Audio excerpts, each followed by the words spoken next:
Bij mij zit Minu Kozlowski. Ja. En dat is een voetbaltalent, kan ik u vertellen. En wat voor talent? Het had het talent in de benen. Dus. En voor jullie is het wel warm in het Hollands toe, want het Minu versteekt wel dialect, maar moelt het niet. En dan werd het gesprek een beetje ingewikkeld. Minu, van harte welkom. Hoi.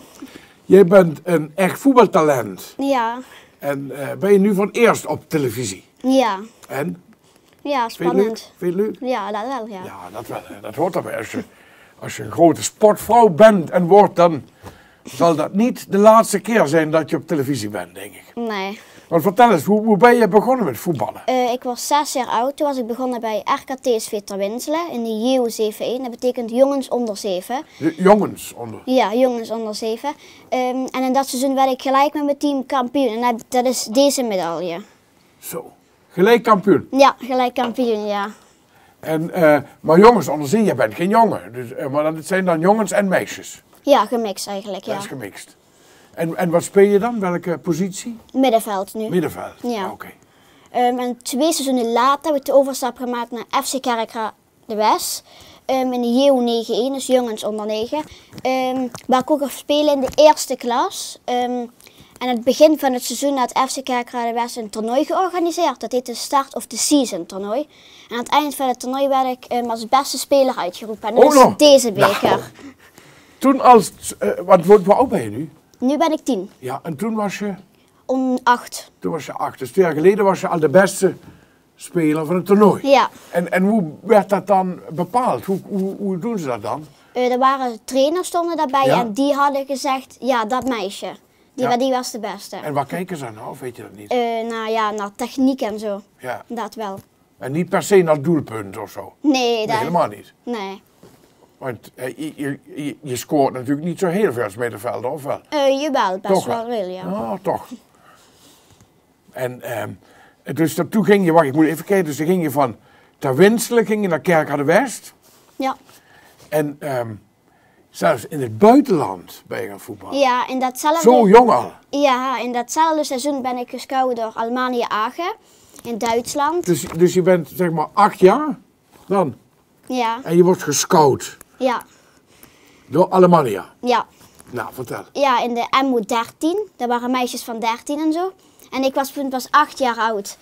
En, Zo. Ja, en tegelijkertijd speelde ik ook nog gewoon bij de jongens bij FC Kerkrade West. En daar bij Alemannia, dat was echt wel een meisjesteam. Ja, dat was eigenlijk Een vrouwenteam. Ja. Ook in hetzelfde seizoen werd ik gescout door KRC Genk uit België. Dan had ik een selectieronde.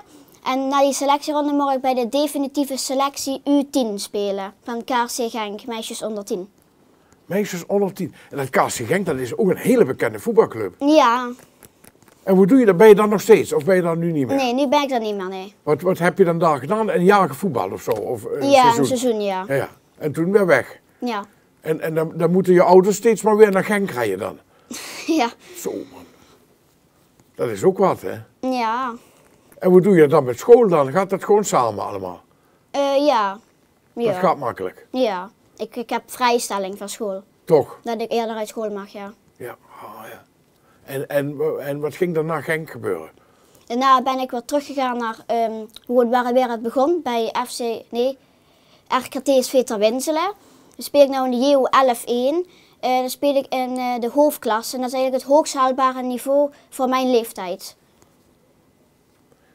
Bij Kerkrade West. Nee, TSV. TSV, ja, Ja. RKTSV.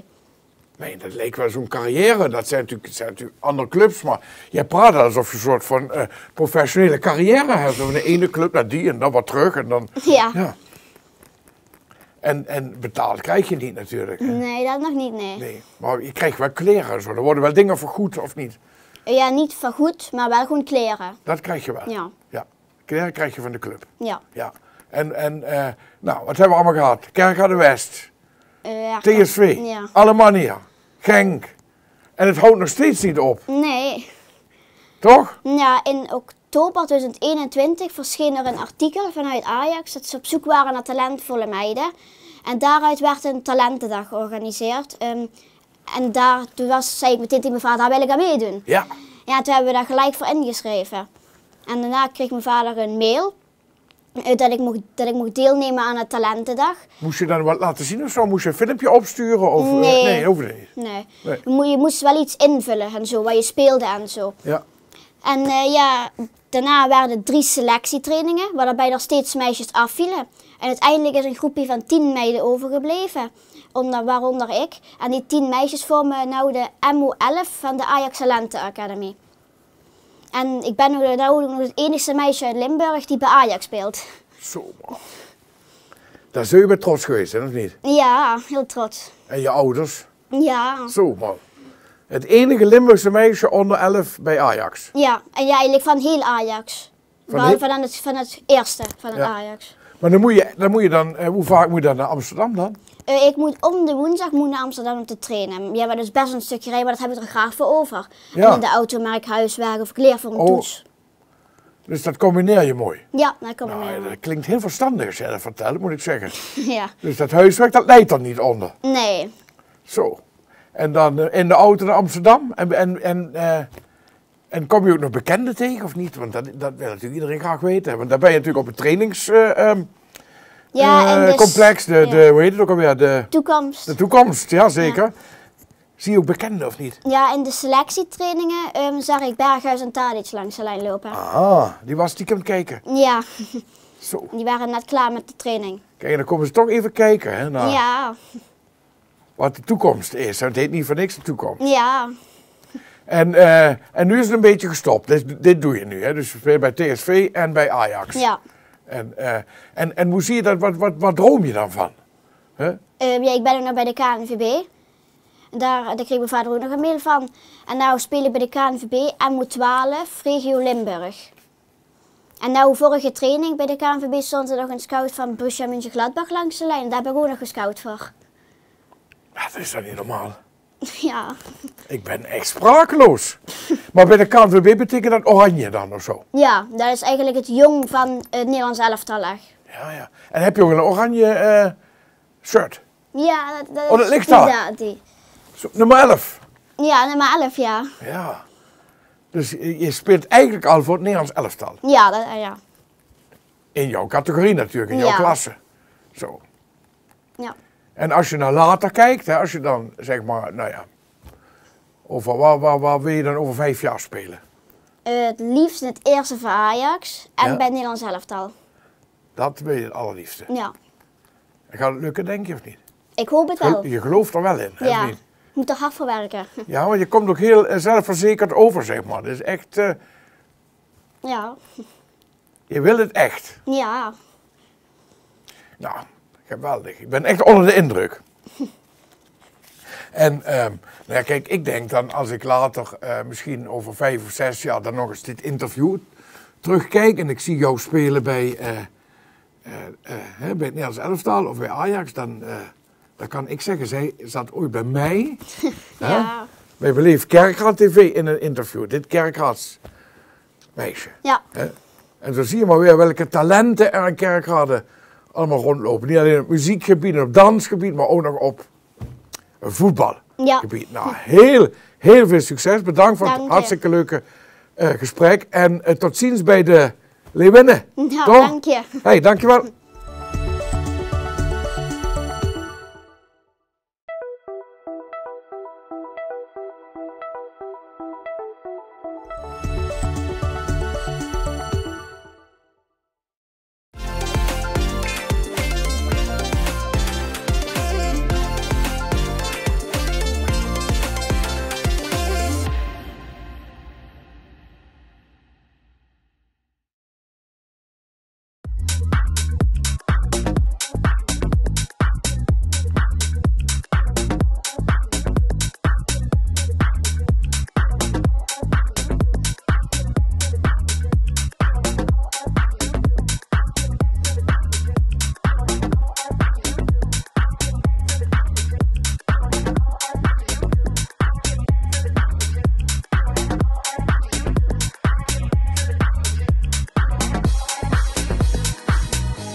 throw my picture out the window. Tell MCI to cut the phone calls. Break my lease so I can move. 'Cause you a bugaboo, a bugaboo.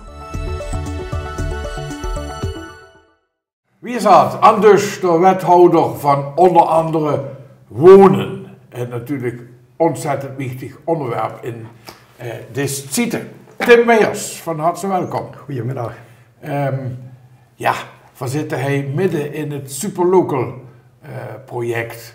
Wordt ze waarschijnlijk denk ik nogal stoot op is. Ja, ik denk dat we daar met z'n allen stoot op daar Zeker, want het ziet er fantastisch uit.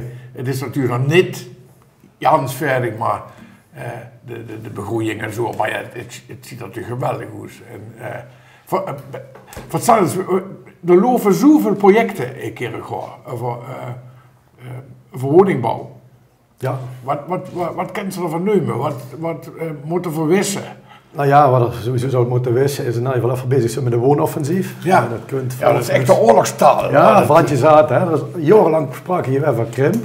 Ja. En dat we gezien dat langzaam is afgevlakt. En dat we nu dus een andere manier moeten gaan kijken. En daarom hebben we gezegd wonoffensief. Om te laten zien dat we heel proactief nieuwe woningen willen aantrekken. Ja. En vooral ook zorgen voor een goede mix van woningen. Ja. Dat is heel wichtig. Ja. En hij is superlocal waarvoor hij zit. En dat is natuurlijk, dat is volgens mij is vol, of niet? Ja. Daar kan ze niet meer bij, behalve met huurdersvoetje. Maar wat staat nou op de agenda? Welke? Nou ja, zelfs hij bij Superlocal, hè. Die flat die is gevuld, er zijn nog grondgebonden woningen, huurwoningen zijn gevuld. Maar we zijn nu een kijken of hij ook koopwoningen aan toevoegen. Aha. Dus met een ontwikkelaar in gesprek en met de komende jaren ook koopwoningen toe te voegen. Dus en op deze locatie denk ik dat dat prachtig wonen is. Ja, dat denk ik ook. En voor kind bij Waterpool is er een woningproject. Zeer zeker, bij de Pool natuurlijk, staatswoningen, maar ook appartementen, wat ze merken dat hier veel behoefte aan is. Appartementen, ook in het hogere segment. Zodat woningen in ieder geval waar nu wonen, dat die ook van verkocht kunnen worden aan gezinnen en dat ze een natuurlijke aanwasjes krijgen, want dat is wat van natuurlijk eigenlijk ook. En dat project, dat kunnen we nu bij de markt zoals Einderstorst. Ja, dat loopt ook. Wat is dat? Daar werd op dit moment ook al vuurbereidingen getroffen. Dat zijn ook een aantal stadswoningen, maar ook grondgebonden levensloopbestendige woningen. Dus ook woningen waar ze op langere termijn kunnen blijven wonen. En ook daar weer appartementen werden toegevoegd. Maar dat de Janse schöne naam was. Centrometa. Centrometa, midden in het centrum, of niet? Dat is de link, ja. En eindelijk kunnen het van die jongen inderdaad. Kijk, dat ze inderdaad in het centrum, maar we vinden ook wichtig dat van de wijken kijken. Ja, precies. Dat woord, wat is Teutelenbrug, Dukerveld. Ja. En vooral... Met name Rodukerveld is natuurlijk een gigantisch project waar ook meer dan 110 miljoen geïnvesteerd werd. Samen met coöperaties ook. En ook met allerlei andere partijen. En uiteindelijk is dat denk ik ook de kracht ervan, dat ze het samen deze en daarmee ook resultaten willen bereiken. Niet alleen maar schoon words over, maar ook echt resultaten boeken. Want daar je dan, daar keer. Ja, maar dat is natuurlijk een ontzettend nijpend probleem hoor. Ruimte. Dat ziet ze landelijk natuurlijk, maar dat speelt ook hij. En met name omdat we zaten van kijk niet alleen naar de theoretische behoefte die er is, maar ook naar de praktijkbehoefte. En wat verhuren via de makelaars en van u zelf. En natuurlijk niet alleen hij een woning aanbieden, maar ook liever precies. En dat is niet alleen natuurlijk de senioren prettig laten wonen in deze stad, maar ook waarom nu aantrekken. Dat nou aanwas, dat is wat hem heet natuurlijk. Ja. En dan helpt daarbij natuurlijk Martin Boeber wat teruggeeft, dat ook het vestigingsklimaat interessant is. Vooral het gigaveldse bijen van ga je zo tot en met tot het museum. En dan denk ik, dan mogen we met z'n allen stoot op zien. En vooral lossen zie je, kerk hoor. Het is niet voor niks of we zeggen, beleef kerkraden. Dat kunt dan tot uiting. Ja, en jullie kunnen ook die projecten wel terugvingen, ergens denk ik. Ja, we kunnen ze allemaal opnemen, de Zonstraat, Schoutstraat. Ja, tiny houses. Tiny houses zijn recent opgeleverd. Dat je ook zo jet over zeggen, los wat je wilt doen in de praktijk. Je wilt eens proberen, kijken wat dat betekent. En dan je woonvorm. En dan, wanneer je het nu slaagt, wat is dan? Dan is er een vervolgstap dat ze eens kijken wie kan er op andere plekken ook nog toevoegen. En dat is natuurlijk wat we allemaal zagen. Niet alleen maar bij de theorie blijven hangen, schöne visies en dat soort dingen schrijven. Nee, ook vooral je wilt doen. Ik denk dat het is wat. Ja, want ik zou tegen nu die wordt ziemlich gelukkig daarmee. Ik ga die beelden zien, ook nu van het feest wat er is, en die opening allemaal. Ja, we zijn er zelf met de Beleefkerk aan de tv geweest. Dus die zou dat ziemlich en niet alleen de lui zelf, maar ook de omgeving. Want dat vind ik voor mensen zo belangrijk. Ik kijk ook allemaal naar de omgeving eromheen. En wat ze ook zei, is ja, dat woonloket zijn voor nu je start. Ja. Ze lossen ze hier een goede plek waar nu de informatie kan En dat is echt een fysiek loket. Ja, Dus nou ja, dat is of op is het- internet kent ze dus www.kerkrade.nl/woonloket. Misschien dat er dan nog zo in beeld kan komen nu. Vast wel. En dan kan door, je kan informatie Dus vinden. dat zegt, ik wil hier wonen nog een keer gaan. Ja. En wat is Wat is in de komende planning? tijd in de planning, dat kan er daar Ja. vingen, maar daarna ook zijn we met een aantal andere projecten nog bezig die nu nog niet concreet naar boezen kennen. Maar waarvoor we wel van zeggen, die komen dadelijk ook op dat woonloket, zodat de komende jaren gewoon voldoende woningen gerealiseerd werden. En van een behoorlijke ambitie op dat je bent. Ja, het klinkt heel vooruitstrevend hoor. Dat zijn voor zeer zeker. Als ze überhaupt nog ook wel eens vrij minuten dan. Ja, die zijn er heel door. Ja, die en nog wel eens dat ze het anders deed wie aan wonen denken. Of, Uiteraard. Oh, Want er is natuurlijk nog veel meer wie alleen wonen. Ja, maar dat is net alleen wonen in portefeuille. Ja, nee, een breed portefeuille en heel veel ambities. En ja, zoals je zei, niet alleen schoon woord, maar ook resultaten boeken. Dat is Nou veel ja, veel. dat klinkt goed. Dat klinkt goed. En we kennen de vuurbeelden al zien. Ja, het werd langzaam zichtbaar en de komende jaren nog veel Ja, meer. en voor jullie strak hij kijken. Dus, Ja. wie dat allemaal hoe ziet, wat hij gerealiseerd is. Ja, En wie, ja, dat, ja. en wie het met het eigen afvalwater weet je werkt. Wie met het menselijk afval weet je werkt. Om het zo maar te zeggen. En het is inderdaad het hergebruik van materialen, maar ook het Ja. hergebruik van waarden. En ik Ja. denk dat dat is wat wichtig is. Ja. Dus dat ze ook toch, het is blierij en het blijft blierij. Dat Ja. is ganz wichtig daarin. En En dan kan zij nog ambitieus voetbal kijken hoor. nog. Jo. Met z'n allen jongens zien hoe het- Zoals Skybox had hij daar, ja, dat is fun om te zien. En het is net voor niks dat we met 12 partijen samen gewerkt aan en dat er Ja. ook nog een schone prijs had opgeleverd, Europese Ja, prijs. oh ja, daar staat hij dan Ja. in de Innovation in Politics Ja. Award. En dat jeet zit aan een vernieuwing hè. En ik denk dat we die jij zegbaar aan het mogelijk maken, Ja. met z'n allen. Nou, heel veel succes weer daarmee. Dankjewel, ik kan er voor je broer. Ja, en bedankt voor het positieve, enthousiaste gesprek. Ga je door. Tim, hartig. Dank je.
Bezoek tijdens ons jubileum, zeker onze show, weet je dat wel zeker. Die is helemaal gerelateerd aan onze wisselexpositie, weet je dat zeker. Waarin we allerlei vragen willen beantwoorden van onze bezoekers. En een van de spannendste vragen die daartussen zit, is de vraag: kun je vuur vasthouden met je handen? En dat vind ik natuurlijk een super spannend experiment om jullie misschien alvast te laten zien. Nou, wat heb je daarvoor nodig? Een grote bak met sop, een flesje met gas, een lange slang en natuurlijk voor de veiligheid heb ik een grote emmer water om mezelf een beetje te beschermen. Nou, wat moeten we doen? Het gasflesje ga ik even opendraaien. Je ziet dat in mijn kom met sop het al lekker begint te bobbelen en te bruisen. Al die belletjes zijn nu dadelijk gevuld met gas en dat is natuurlijk super brandbaar. Dan heb ik natuurlijk alleen nog een vlammetje nodig. Ga ik er ook even bij pakken. Zo. Nou, het ziet er al spannend uit in mijn kom. Dus ik ga het knopje maar even dichtmaken. Ik ga mezelf even beschermen, want dit experiment wil ik natuurlijk aan jullie straks ook nog live laten zien. Dus ik ga hem even doen. Zo. En nu komt het allerspannendste van dit experiment. Ik neem mijn handen vol met sop. Ik loop naar de kaars. Zo, daar gaan we dan in 3, 2, 1. En kun je er nou niet genoeg van krijgen? Kom dan beslist terug naar de show voor meer spannende experimenten. Tot ziens!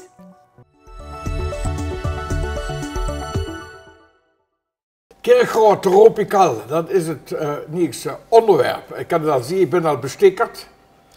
Dat is wat die jongen een soort hobby voor je maat had. Dus daar eigenlijk alles over huren. Want bij mij aan dus zitten Ties Jans en Jamie Jurgen. Klopt. U spreekt het je dus? Ja, correct. Van Kirchhoff Tropical. En dat ding is natuurlijk, dat is eer van een Neustrand in de buurt van Kirchhoff. Dat is het niet. Hoor maar zo.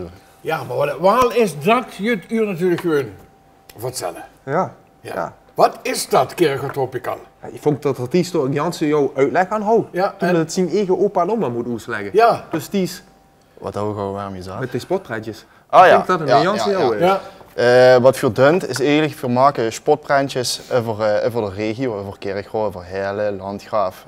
Ja, dat is eigenlijk wat we doen en dat plaatsen we op Instagram. Ja. En ja, dat jeet Jot. En zullen je dan influencers? Dat zullen natuurlijk zijn. Volgens de Google-waal nog. Ja. Want er gaat in het kleine voorgesprek en dat er bouw 8000 volgers hadden. Jo.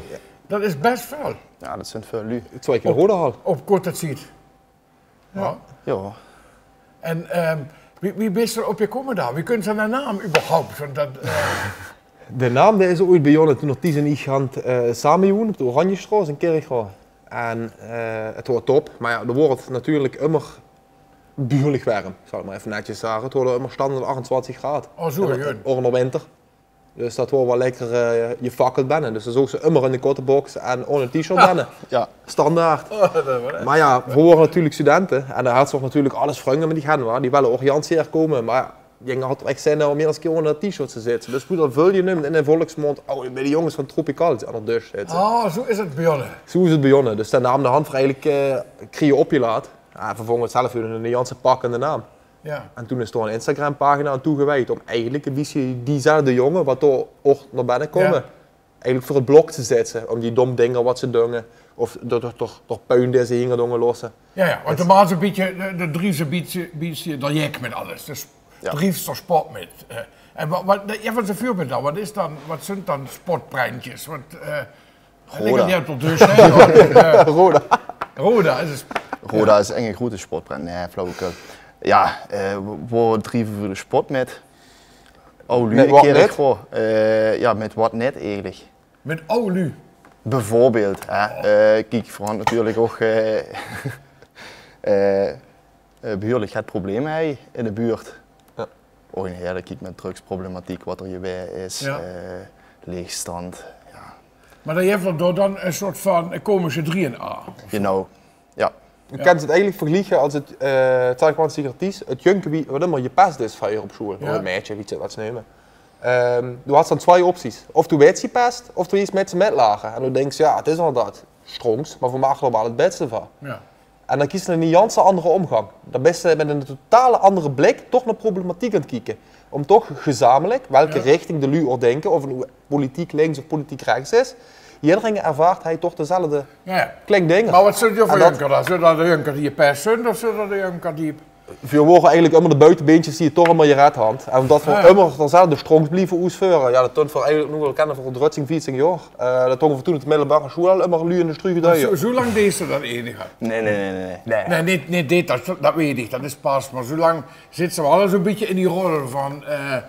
Oh, en vanaf 96, vanaf dat ik geboren ben, ben je in die Drie rol. wel een beetje... Ja, precies.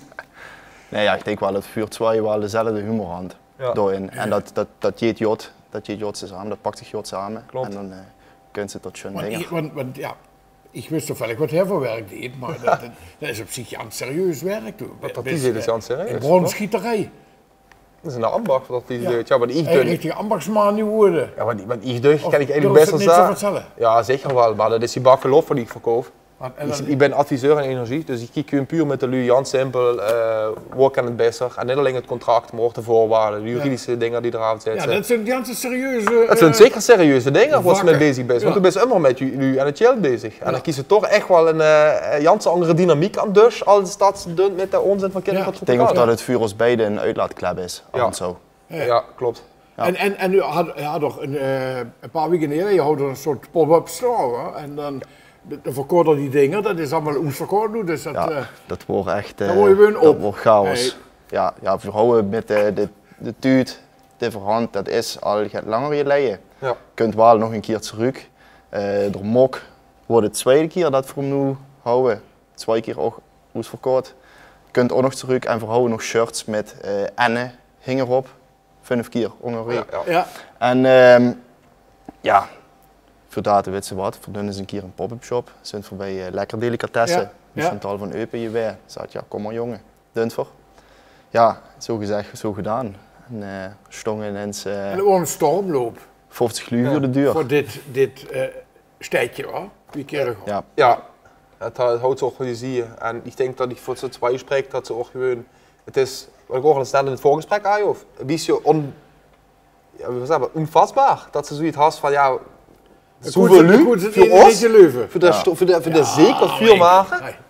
Dan weet zo je dat je op social media. Ja, dat is juist goed. Maar wat ze ook kan zien, en dat vond ik voor een gesprek voor twee, dat is Chantal bijvoorbeeld of een ondernemer, de ook Jans vullen had. Want voor de kruisbestuiving. Ja, Dus niet en van dat alleen is- maar de lu Ja, amuseren met spas, ja. maar hand voor nog een serieuze kant te dragen. En dat is? Nou ja, de kruisbestuiving. En dan is dat niet alleen nu wordt met een ondernemer, maar ook in samenwerking met de hub, wat voor wel je doen binnenkort. Het dat verheim met u daar verzetten van beleefd kerkraden. Ja, dat vind ik voor inderdaad Janssen dingen om te doen. Ja. Voortvloeiende uit ja, Dus, de dus onze. enig is het, we kunnen u volgen dagelijks op Instagram. ja. En dan hebben ze nog een podcast hoor. Ja, en, de vlog. voor u die dat niet wisten, dat is een soort een keer opgenomen radioprogramma. Ja, klopt. Dat ze dan een keer kan sloesteren over Ja. een onderwerp, of dat ziet dat zo wel eens. Juist, Ja. om er terug te Via leren, terug te internet. doen. Ja. En wat zijn toch, wat is dat, wat wordt het laatste onderwerp? Wat wordt het laatste onderwerp? Ja, wat voor online dan schon of wat van de opgenomen? Want dat is net al zaten, Nee, zet wel wat je online, want trek je nu naar uw kijken natuurlijk. Ja. Oh, Vooral met Dien Vrusch. Dien Vrusch, joh, dat is Samen ja. is Dien is de zanger van A Minor Problems, punkband, dus hele. Leuke jong, ja, daar dan gaat wie hij ook een leuk gesprek met Ja. en dan kijken wat er al in de hanger steekt. over alles en nog je dan. Over Ja, wat, ja. you know. En eigenlijk, ja, iedereen is bij ons welkom.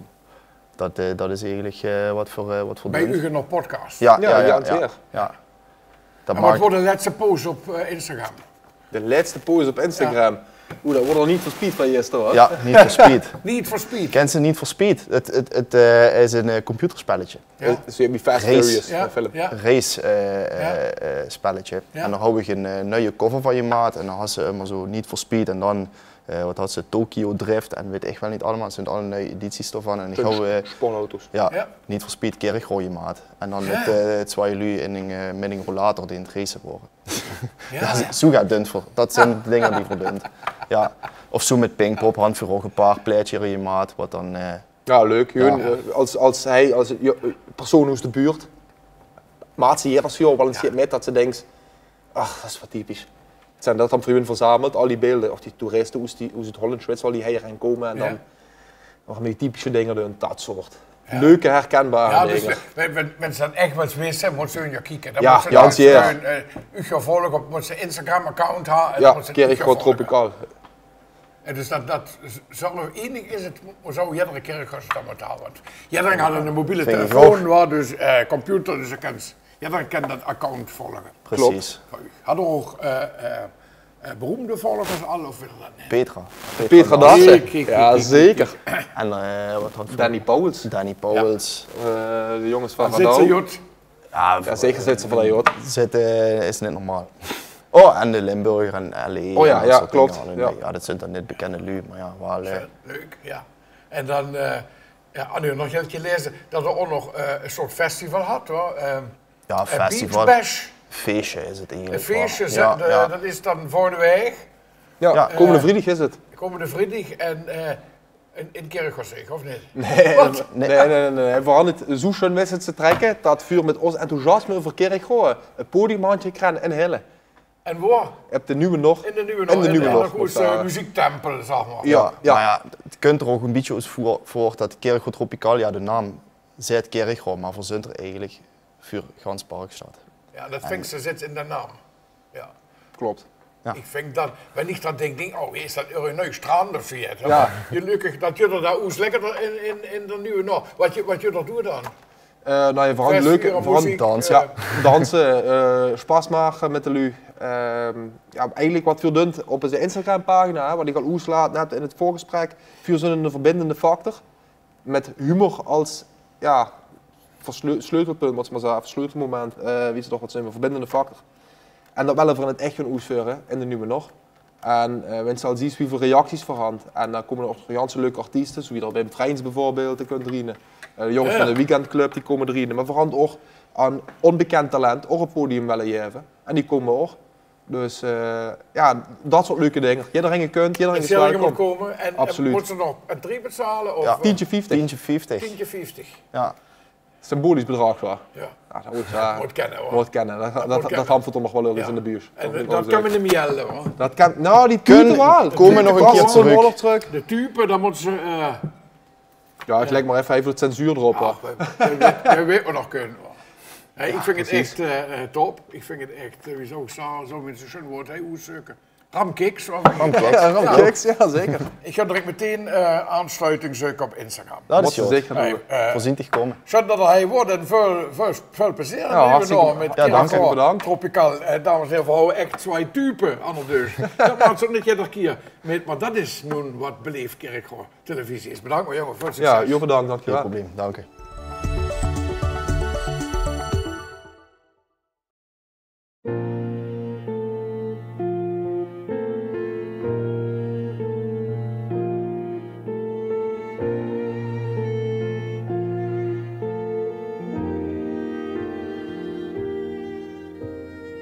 Nella fantasia io vedo un mondo giusto.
bij de opening van deze vergadering geef ik ook bij wijze van uitzondering even het woord aan portefeuillehouder Slangen, want we hebben normaal ook wel eens mededelingen, maar daar hebben we geen kopje voor. Dus ik doe dat onder de opening, want hij heeft een heugelijke mededeling. Wethouder Slangen. Ja, dankjewel voorzitter. Ik heb inderdaad de eer om u te mogen aankondigen dat wij vanmiddag van 1:04 een digitaal bericht gekregen hebben van het ministerie van OCNW namens de minister van PO en VO, de heer Wiersma. En dat we morgen een brief mogen verwachten, fysiek, dat wij de beschikking, de toekenning van de bekostiging van de nieuwe school van Martin Buber binnen hebben. Dus dank aan jullie allemaal.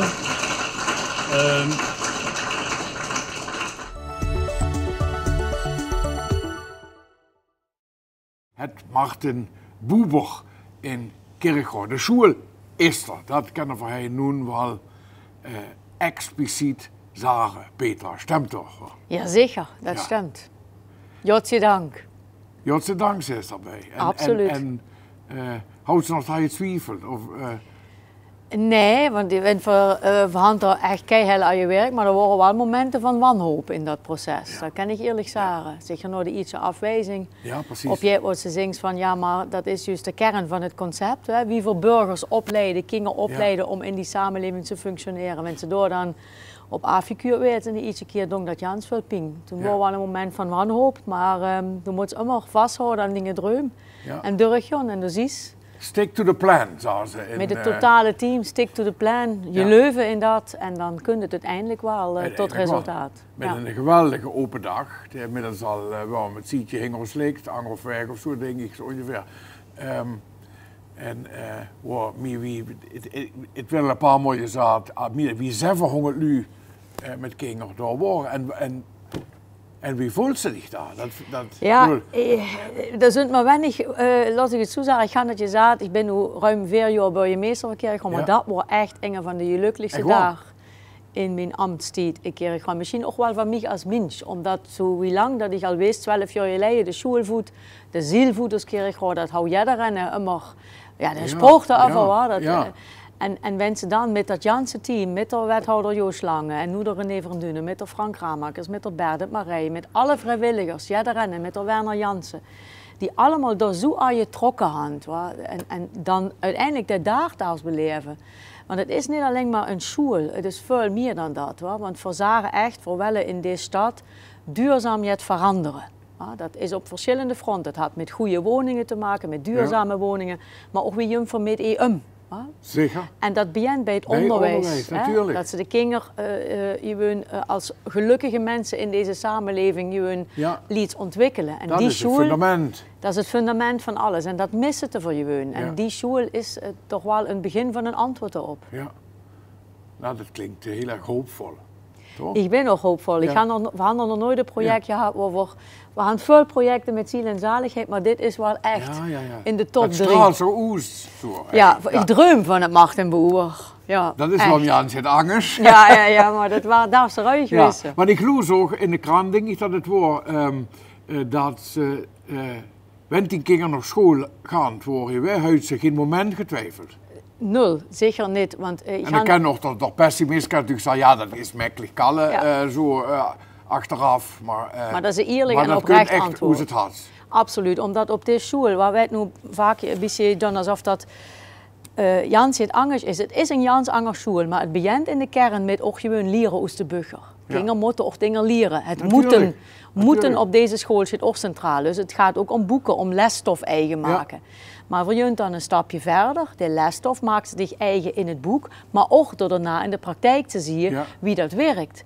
En ik ga ook bij mijn eigen kinderen ervaren, mensen je het ervaart, dan leert ze gewoon beter. Dan snapt ze ook de zin der zaken. Ja. En dat is het andere aan dit concept. Dus het is geen tegenstelling tussen leren in de burger en leren in de praktijk. Het is een combinatie. En die combinatie zorgt voor Jans voor verbinding van de kinderen met lu in de stad, van de kinderen onderree. Ja. En we denken dat we daardoor veel meer begrip voor elkaar creëren. Dat de kinderen ook gewoon dingen bevroren vanuit dat ze intrinsiek gemotiveerd zijn. Want ze zien, hey, zit dat zo? Ik ga me laten vertellen, ik woon nooit zo door de wiskunde. Dus dat daar is wel wist is een geheim. Maar ik ga me laten vertellen dat ze in de Anse-vallei de stelling van Pythagoras kent uitleggen. Nou ja, wenn ik dat misschien enge vrouwen gezegd had ik misschien beter geweest in dat vak. Omdat ik zie waarom ik het moet leren. En de kinderen van huis zijn ook misschien anders dan wie 4 in de schoolbanken zo. Dat is belangrijk. Natuurlijk zijn ze anders. In de kern zal het wel Omdat de samenleving anders is. Maar de welt is is veranderd.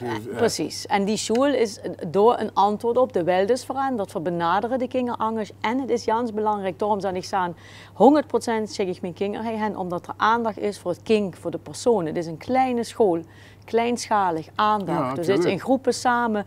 Er is een heel belangrijk en goed leerling-volgsysteem. Dan weet je wie die kind leert, de stof, maar ook wie het zich ontwikkelt emotioneel. Dat systeem is al door een school in Den Haag. Het zal niet net onbekend in de oren klinken, werd dat al gebruikt. En die school is door met excellent worden. Dus dat is al een bekend, een beproefd systeem. Ja. Daarneer kunt de manier wie voor het onderwijs vormgeven kunt, dus Engeland, is ook beproefd, werd er ook al zou je past. Dus die 2 dingen pakken we samen in dat unieke concept.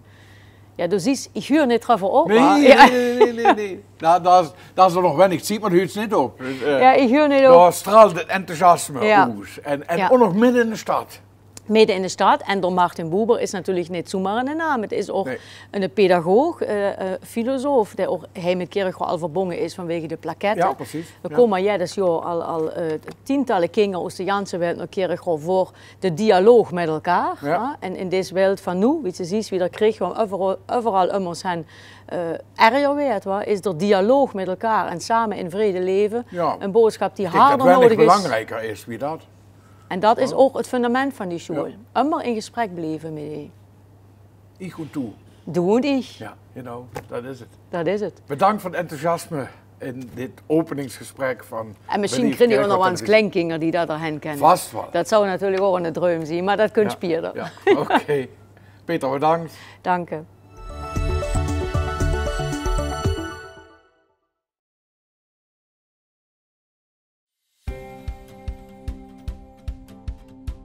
Op het Martin Buber leer je meer, omdat je van elkaar leert. Binnen de grenzen van wat moet, mogen we verkennen wat we kunnen en wie we willen zijn. Er zijn hier zoveel mensen die graag hun kennis met je delen. Leerlingen, docenten, ouders, professionals in de stad. Dankzij hun betrokkenheid is dit niet zomaar een school. Het voelt meer als, een familie. Iedereen is zichzelf. Iedereen is anders. En toch hoor je bij elkaar.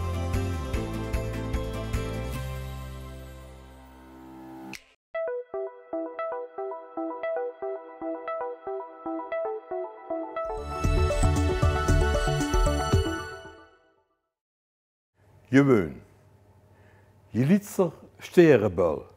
Slingeren, kietje kietje. Vleugelen, engelenzus. Christmentje, ho ho ho. 3 dozen tingeltangelen. Zich dul en lu komen, gewoon omdat het schön is. De wereld op Kingermoos.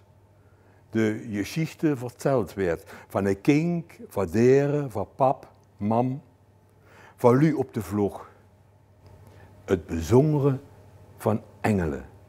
Het schöne van der kitsch. Gewoon omdat het nodig is. Ik zie dich. Gewoon omdat ze schön is. Het schöne is.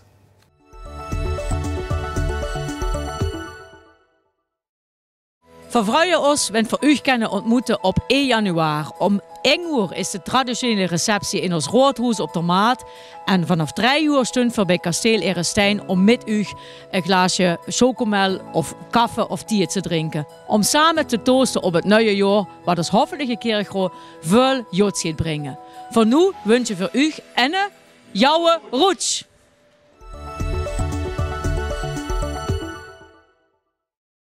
En mijn volgende gast, de woont ook Bo. Hij is een fameuze linksback van Roda JC 8 van Peppe. Hartelijk welkom. Nu in een heel andere rol, want we gaan verder in het Nederlands. Want je spreekt geen dialect. Het ging goed tot nu toe, hè? Ja. Dat ging heel goed, maar je verstond het wel, maar laten we het maar zo doen. Hè, toch? Ja, lijkt me handig. Een hele andere rol, want je bent nu vitaliteitsmanager. Ja. En dat moet je natuurlijk uitleggen, want... we weten wel wat de woorden betekenen, maar niet wat het hier betekent. Nee, dat kan ik begrijpen. Ja. Het is met een begrip als vitaliteit kan je alle kanten op. Ja. Maar in principe is dat ook de bedoeling. De vitaliteitsmanager bij Rode JC is verantwoordelijk voor de verantwoordelijkheid die we pakken als club naar de regio toe. Ja. Dus aan de ene kant heb je natuurlijk heel veel verwachtingen op sportief vlak bij Rode JC. Ik denk dat ook heel veel mensen dat ook als de betekenis zien van Rode JC. Nee, wij hebben het ook omgedraaid. Ja, natuurlijk. Ja. En gekeken naar wat kunnen wij nou betekenen voor de regio naast het sportieve. Ja. En dat is in principe kijken hoe kunnen we van waarde zijn voor de mensen in de regio. Ja, en waar komt dat dan vandaan, dat denken? Hè? Dus, dat je ook zeg maar naar de andere kant denkt, naar de mensen toe. Ja, letterlijk. Is dat gewoon iets wat modern is of wat bij deze tijd hoort?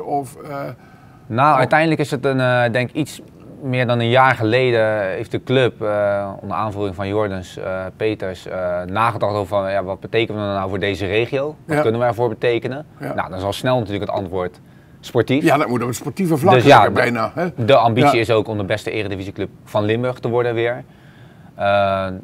Maar daarnaast kan je ook kijken van wat kunnen wij voor waarde zijn voor de regio. En de regio, de mensen in deze regio die hier allemaal wonen, die vertegenwoordigen wat dat betreft ook echt het bestaansrecht van de club. En daar is ook echt geen woord aan gelogen. Nee. Dat is ook echt zo. Of het nou een sponsor is, een supporter, alles wat daartussenin zit. Van jong tot oud en van links naar rechts. En die heb je nodig. Dus wat kunnen wij dan betekenen voor de regio? Nou, dan ga je kijken naar de regio en wat leeft er in deze regio. Ja. En dan kom je erachter dat er best wel wat uitdagingen zijn. Het zijn voor heel veel mensen denk ik ook wel bekend als je kijkt naar de gezondheidsuitdagingen die er zijn. En daar zoomen we dan ook echt op in. En daar ben ik dan verantwoordelijk voor. Van hoe kunnen we nou zorgen dat de vitaliteit, dus dat is ook de levensstijl, maar ook echt de gezondheid van die mensen naar een hoger niveau wordt getild. Ja, en er is best nog wel een hoop werk te doen hier. Ja, er zijn best wel wat achterstanden als je vergelijkt met het Nederlands gemiddelde. Ja. Dus ook meerdere organisaties, daar is VI bijvoorbeeld een mooi voorbeeld van. Die wil ook heel graag die achterstand die er is, proberen om te buigen en eigenlijk de inhaalrace te starten, die is al gestart, om uiteindelijk te komen naar dat landelijk niveau. Ja. Dat is iets voor jaren, maar wij zijn ook toegewijd. Dat kan je niet in één achternamiddag bewerkstelligen, dat gaat niet. Dat klopt. En nu heb je het kistje meegenomen en zo heet het project ook, hè? Gezond in Mijn Streek. Ja, klopt. Woorden zijn wat uit elkaar getrokken. Heel veel mensen zullen natuurlijk zeker lezen als Mijn Streek. Ja, natuurlijk, maar dat is ook wat leuker ervan. Hè? Dat is de knipoog ernaar. Dit is dan toch wel ook een fruitkistje van een van onze eerste programma's, waarin wij groente en fruit gratis naar scholieren in de regio Parkstad brengen. Omdat uiteraard voeding een belangrijk onderdeel speelt in de gezondheid van de mensen in deze regio. Ja. We hebben gewoon stilgestaan bij, in eerste instantie is een mooie beleidsvisie ontstaan. Die hierin staat verwerkt vanuit de club. Daar staat dus ook de ambitie in, de gezonde regio. En de gezonde regio is echt bedoeld om te kijken dus naar die vitaliteit en gezondheid. En daar doen we allerlei verschillende programma's, projecten zullen we daarin draaien. Maar om het ook even duidelijk te vertellen naar andere mensen toe, te laten zien, is uiteindelijk gedacht, laten we daar ook een naam aan geven. En dat is gezond in Mijn Streek geworden. Ja. Maar nu heel concreet, hè? Want je zegt net, we brengen hier, hebben we groente en fruit naar de scholieren gebracht, naar de scholen. Ja. En wat nog? Zijn er nog andere Ja, zeker. We zijn een paar weken geleden met de Rode JC Wijktour begonnen. Dat is hier in Kerkrade West gestart. Op het trafveldje naast het Westhoes. Ja. Prachtig gebied trouwens, helemaal herontwikkeld. Ja, zeker. Door de gemeente ook. Maar daar is bijvoorbeeld ook een woningcorporatie Heen Wonen bij betrokken. En zij hebben eigenlijk ook een uitdaging. Dat zij denken van hoe kunnen we nou zorgen dat de leefbaarheid van onze woningen, maar ook het gebied waar onze woningen in staan, hoe kunnen we die nou aanpakken? Nou, daar zit via de gemeente Kerkrade is daar ook bij betrokken. Ja, dan kom je eigenlijk tot dezelfde uitdaging, dezelfde gedachten van we willen hier iets mee. Nou, dan kunnen we dan hier bundelen met elkaar. En nu bieden we elke week gratis een voetbalactiviteit aan. Ja. Voor kinderen uit de wijk. In de wijk ook? Ja, in de wijk, ja. En hoe ziet dat er dan uit? Dan gaan... dan gaan we van letterlijk op woensdagmiddag van 4 tot 5 balletje trappen. Ja, gewoon balletje trappen en gratis, voor iedereen beschikbaar. Juist om ook te stimuleren dat, uiteraard komen er voetballetjes op af, zowel meisjes als jongens. Maar we willen ook juist die kinderen stimuleren die misschien nog niet sporten, die nog niet bewegen. Ja. Dus kom vooral. Het is laagdrempelig, het is geen talententraining. Het is gewoon een voetbalactiviteit waarin iedereen... En gratis ook nog, hè? Dus hoeven niet... Ja. Ja, toch? Ja, zeker. De zoveel mogelijk drempels moeten worden weggenomen. Ja. Een financiële drempel is zeker een grote drempel zeker. om niet lid te worden van een voetbalvereniging of van een turnvereniging of van een basketbalvereniging. Ja, dat lees je toch steeds meer, hè? Dat mensen dat toch achterwege gaan laten, hè? Dat lidmaatschap. Ja. En er zijn heel veel middelen, zoals het Jeugd van Sport en Cultuur, Stichting Leergeld, om gratis eigenlijk wel lid te worden van een vereniging. Dat weten ook heel veel mensen niet. Dus aan ons is het ook om die boodschap meer en om die kloof te verkleinen, als het ware. Hè? Ja, voorwaarden creëren waardoor iedereen, zowel jong als oud, gezond kan leven. En komen ze ook? Ja, ze komen in grote getalen. Het is bijna een luxe probleem wat we hebben. Ja, dat is toch geweldig? We zijn nu al aan het nadenken van hoe kunnen we dat in goede banen blijven leiden. Want er komen eigenlijk meer kinderen dan we op voorhand hadden durven dromen. Ja, een groot succes is het eerlijk gezegd, dus dat is hartstikke mooi. Fantastisch. En wat staat er nog op het programma voor de toekomst? Voor de toekomst? Nou ja, voor de toekomst is sowieso die Rode JC wijktour om die... Over heel Kerkrade uit te rollen. Ja, Kerkrade, maar ook wel de andere gemeentes waar wij onze supporters, onze achterban zien zitten. Heel Parkstad, ja. De Rode JC schooltour, die is ook al heel dit jaar bezig. Dat is waar we kinderen ook in beweging brengen vanuit de basisschool. Nou, dat zal volgend jaar ook weer plaatsvinden. Ja, zo hebben we best wel mooie initiatieven en programma's die we hebben. Nou, dit is dan het fruitkistje die nu leeg is. Althans, er zit geen groente en fruit in, maar die is al afgeleverd al met groente en fruit. En zo willen we na de zomervakantie ook zeker heel erg doorgaan en inzoomen op van hoe kunnen we mensen op basisscholen, dus de kinderen, de jeugd, hoe kunnen we in de wijk, dat doen we ook met Jens, de voetbalkooiers in Landgraaf. En hoe kunnen we ook senioren in beweging brengen, dat doen we nu al met Radar bij het Westhoes, dus in het Westhoes. Ja, dat willen we eigenlijk verspreiden, gewoon zoveel mogelijk mensen laten bewegen, gezond laten leven. Nou, hartstikke mooi. En een bijdrage leveren. Ja. En daar worden we allemaal beter van. Ja, we geloven er wel in dat dat goed is voor de regio, voor de mensen in de regio die vertegenwoordigen het bestaansrecht. En wat ook nog best wel vaak een vraagstuk is van waarom doet Rode JC dit? Dit doen ze voor de regio, dat is het bestaansrecht. En we geloven er ook in dat er dan organisaties aan zullen sluiten bij ons die anders niet zo snel zullen aansluiten. Want wij hebben allemaal dus dat mes kan best ook wel aan twee kanten gaan snijden. Hè? Ja, het versterkt elkaar echt. En sportief gezien is natuurlijk de grootste reden waarom mensen naar de club komen, waarom ze iets vinden van de club. Maar wij willen echt wel dat de club ook wel iets van ons vindt en ook ziet dat wij in de regio zijn, dat we echt van waarde zijn. Ja, hartstikke goed. Ja. Heel mooi project. Ja, dankjewel. Dat je dat zo kan doen na je voetbalcarrière. Hè? Ja, mooie switch. En ook nog bij deze club nog. Hè? Ja, het is mooi toch, de meeste jaren hier gevoetbald en bijzondere tijden meegemaakt, zeker, mooie, zeker. Minder mooie. Maar daardoor weet ik wel wat de club betekent voor deze mensen in de regio. Dus zoals je hoort, ik kom hier niet vandaan, maar ik weet wel... Nee, dat weet ik.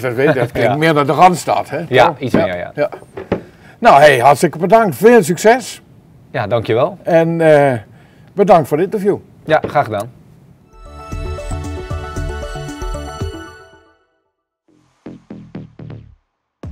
Ik ben Raiko, eigenaar van Journey Concepts. We zijn hier op de Helemaal Steenweg, het begin van Kerkrade. Maar misschien ook wel het mooiste stukje als het gaat om je auto's aan te passen. We plakken auto's, we plakken boten, we plakken treinen. De meeste mensen zien het van buiten, maar niet van binnen. En nu gaan we jullie een beetje binnennemen wat we doen. We zijn nu bezig met de Beleef Kerkrade bus te plakken. Daar zijn we heel trots op. Blij dat die iets voor de gemeente kunnen terugdoen. En we zijn eigenlijk nog blijer als we de bus zien rondrijden en mensen kunnen laten zien wat het werk doet. Ik ben in 2013 begonnen, vandaar de link met de naam Journey Concepts. We zijn daarna vanaf thuis uit begonnen met werken in de garage van de ouders. Vandaar zijn we doorgegroeid naar de Helemaal Steenweg. Momenteel hebben we nu 3 man in dienst waarmee we met vol enthousiasme de hele dag doorplakken. Journey Concepts onderscheidt zich van andere bedrijven door zich te specialiseren op het totaalpakket wat van A tot Z gaat en wat verder gaat dan een gewoon klein plakplaatje van een auto. Wij hebben regionale klantenkringen in België met een Porsche race team, maar ook in Nederland bijvoorbeeld de rallyauto van Jos Verstappen. Mijn advies aan de startende ondernemer is, of de mensen die willen starten is, pak die kans en groei door. Want als je naar ons kijkt, wij zijn begonnen in een garage in Engelshoven met een groot bedrijf in Kerkrade, wat nou een beetje het mysterieuze is van de hele Helemaal Steenweg.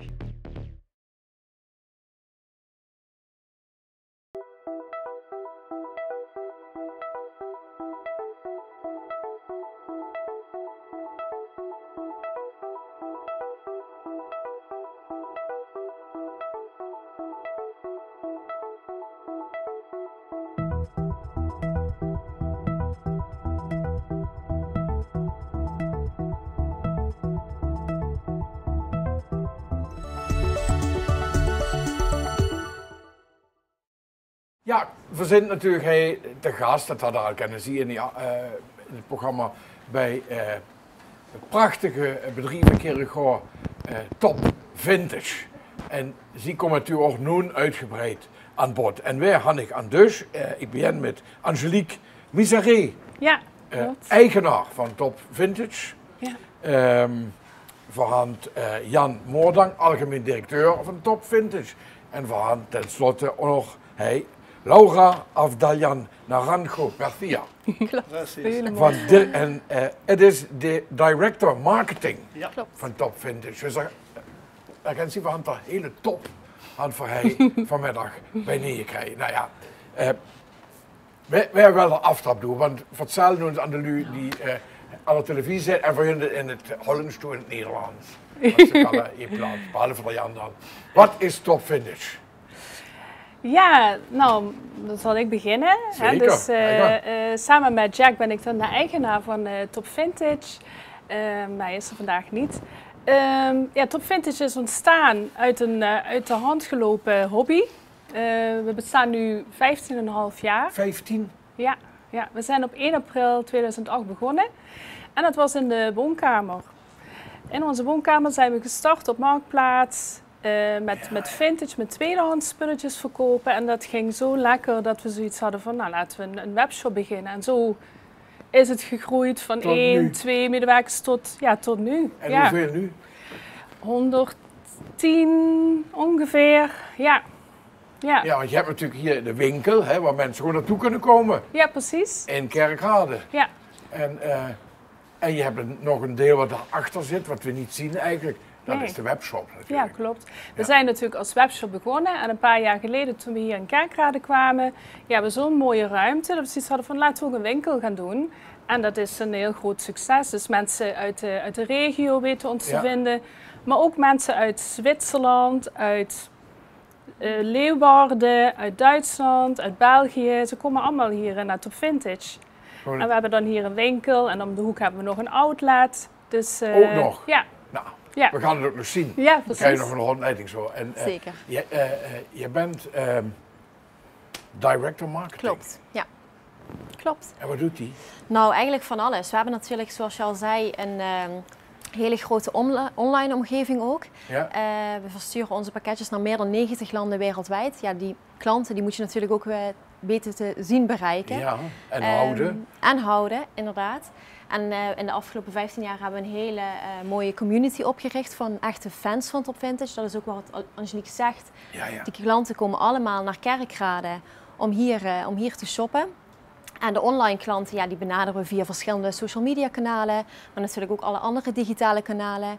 Nieuwsbrieven, ja, noem maar op, eigenlijk heel erg divers. Want je hebt vintage en je hebt retro, hè? Ja, klopt. Dat is een verschil, of niet? Dat is een heel groot verschil. Kan je wat vertellen? Ja, dat is een heel groot verschil. Nou, wij verkopen retro kleding, dat is eigenlijk ook onze uniekheid. En wij geloven er echt in dat deze unieke kern die we hebben, dat veel meer vrouwen dit kunnen dragen. Ja, want het is nieuwe kleding, hè? Dat is nieuwe kleding, het zijn nieuwe spullen die, die laten denken aan de tijd van, nou ja, 50er jaren, misschien wel. Ja, onder andere, ja. Het is in ieder geval een hele uniek concept. Ja. En ja, je ziet het, wij dragen het. En wij denken dat veel meer vrouwen dit kunnen dragen. Vind ik ook. Ja.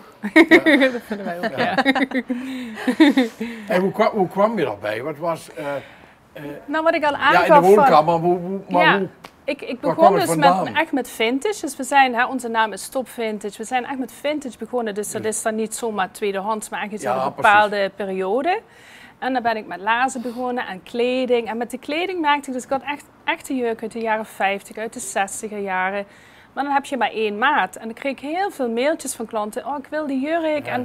En toen voelde ik, ja, we moeten eigenlijk meer hebben. En toen zijn we eigenlijk hebben een merk gevonden wat zich specialiseert in die stijl. En zo hebben we dat uitgebouwd. Dat we dan nu eigenlijk de grootste van Europa zijn in wat we doen. En het is niet per se alleen maar jaren 50, hè, dus wat Laura aan heeft, ja, is van nu, maar ja, heeft een touch van de jaren 70, wat nu ook heel erg in is. Dus het is heel vrouwelijk, het is heel speels, het is in ieder geval anders dan wat de mannen komen niet aan bod, hè? Dat vind ik dan wel jammer, dat ik nog wat kunnen aantrekken. Ja, helaas. Ja. Nee, wij gaan helemaal voor de vrouwen. Ja. Want daar ligt ons hart en ons bedrijf is ook echt een vrouwenbedrijf. Ik denk ongeveer 75% van de mensen die werken zijn vrouw. Ja, dat is iets aan de vrouw ook empoweren, zoals we dat dan noemen, vinden we ook heel erg belangrijk. Ja. Wat wij ook altijd zeggen is dat je niet, dat we geen gewoon kledingstukken verkopen, maar dat je eigenlijk echt het gevoel wat een vrouw krijgt als je deze kleding draagt, ja, dat geven wij mee. En dat is eigenlijk het bijzondere, de uniekheid. Ja, dat kan je alleen maar merken als je het pakketje krijgt, of je komt naar de winkel. Of je komt langs en je doet het aan, zeker. Ja. Hartstikke mooi. Ik vind eigenlijk de hoogste tijd dat we gaan kijken. Ja, nieuwsgierig hè? Ja, ik ben heel nieuwsgierig. Want je zegt het grootste online bedrijf op dit gebied van Europa. Europees en wereldwijd versturen jullie. Ja. En dan in Kerkrade. En dan in Kerkrade, dat moet je toch weten en ook zien. Zeker. Ja, zeker. Ver, ik ga dich metnemen. Ja, ik val maar eventjes in het plat. Wat ik nog kwijt wil is van, ik ben super trots om hier te werken als algemeen directeur. Ja. De dagelijkse besturing doe ik met heel veel spas. En ik vind het ook dat gezegd is dat ik die kans heb te zeggen, het is een topbedrijf. En het topbedrijf wat nog net helemaal tot het einde gekomen is, wie goed het nog kan worden. 169 suppliers door de hele wereld leveren. Ik kom zelf ook goed de retail, al 27 jaar onderweg. En ik kan niet vertellen van dat in dat keukentje gebeurd is tot vandaag de dag met deze mensen is echt diepe buiging.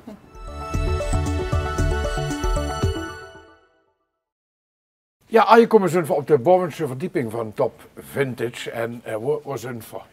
Ver we zijn hij mensen die omdraait, zie je dus geen moment de hoek van waar onze eigen merken, en ik zag eigen merken gemaakt werden uit eigen hand en wij kunnen dat beter vertellen. Ja. Dan de ontwerpster zelf. Het eigen merk, het huismerk van Top Vintage. Ja, we hebben er verschillende. Dus in al die jaren dat we dit doen, hebben we natuurlijk ook ontdekt wat klanten mooi vinden en niet mooi vinden. Zeker. En natuurlijk is het dan ook logisch als je dan je eigen merken creëert. Dus met kwaliteit. En daar steken we heel veel tijd en heel veel liefde in. Ja, dus, en dat wordt dan hier bedacht en gemaakt. En zijn we zeker met een collectie een jaar van tevoren al mee bezig. Uiteraard, zo hoort dat ook. Ja, hè? ja. En heb je ook wel wat, kunnen we straks wat zien ook op de kamer? Ja, hier is dan een heel mooie zomercollectie 2024, of waar zijn jullie mee bezig? Ja, dat ga ik nog niet verklappen. Okay. Oh, jammer. Maar we hebben hier wel een hele mooie jurk. Dat is een proefmodel van een van onze eigen merken. We zijn bij onze quality control afdeling en voor ons is kwaliteit heel erg belangrijk. Van elke serie, van elk item wordt een maatserie naar boven gebracht en wij meten elk item na. We checken de pasvorm, we checken de maten van stretch en wij maken van elk product een unieke maattabel. Dit maakt ons werk heel erg bijzonder en uniek. Zo is de klant verzekerd van een juiste maat en maken we de klanten natuurlijk heel erg blij. Ja, we zijn een tamelijk indrukwekkende deel van Top Vintage. Dat ik al zo het magazine. Ja, toch? Ja, zeker. Ja. Dat is een magazine van met 17.000 piklocaties, wie we dat nemen. Ja. Er zijn dus 10.000 artikelen liggen. En het fijne van dit verhaal is eigenlijk dat mensen naar een van de winkels kunnen van Top Vintage op dit terrein, dan kan ze eigenlijk al van tevoren dicht de shoppinglist klaarmaken. Op online kan ze zien wat ze wil. Ja. En de meiden daar in de winkel, de dames zijn daar heel erg goed. Die kan zich helemaal van top tot teen kleden met alles wat ze gezien als online. Dus dat is eigenlijk de grootste winkel, durf ik wel te zeggen, van Europa. Ja, dat besteedt, ja. En dat besteedt echt, dat zie ze dus hij. En Lu, die loven hij nog al jet, die hij, zeg maar, de artikelen... Ja, ook dat is zo. Daar had ik ook wel een ervaring in de jaren. Dat is nou een sport? Ja, dat is goed voor de lijn. Dat sowieso. Maar ze zijn nog goed afgetraind, want we hebben zelfs in het verleden gekeken naar automatisering. Maar de orderpickers van Top Vintage zijn sneller wie de machine. Echt waar? En het is ook fijn natuurlijk dat ze zo'n gauw nu in dienst zijn, dat moeten ze heel gaan. Want die kunt nog wel pakjes per dag naar boete. En die lopen kilometers per dag? Zeker weten. Zeker weten. Maar we werden ook goed verzorgd.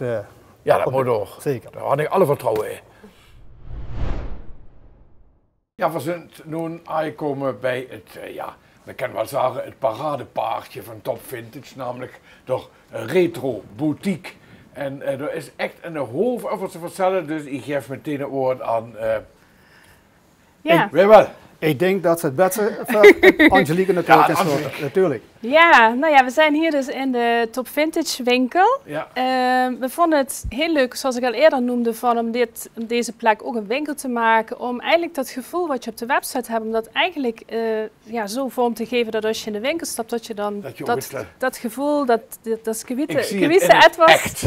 Ja, je ziet het in het echt. Ja. En dan zie je hier een verzameling. Dit is niet alles wat we online hebben, want we hebben 2500 producten online. Dat past hier niet.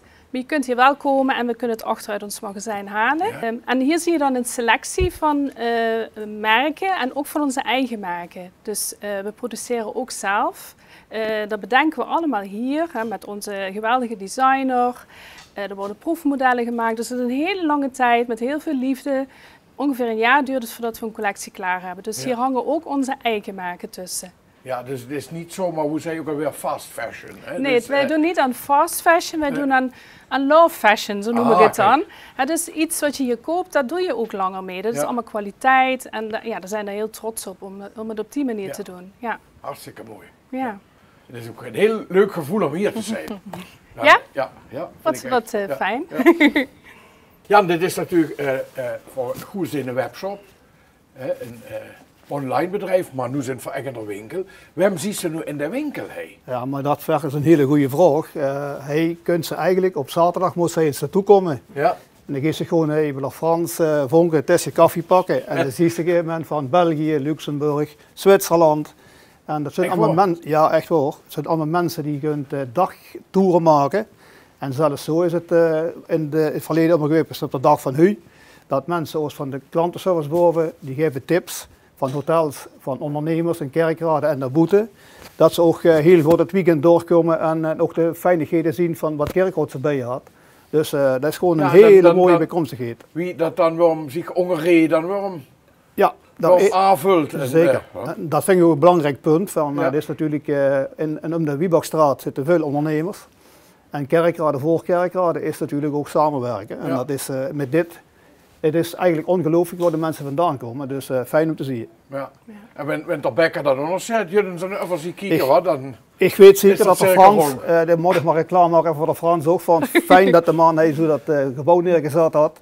Het is een verrijking voor de omgeving en de Frans en zijn vrouw, dat deed dat. Dat weet ik zeker. Ja.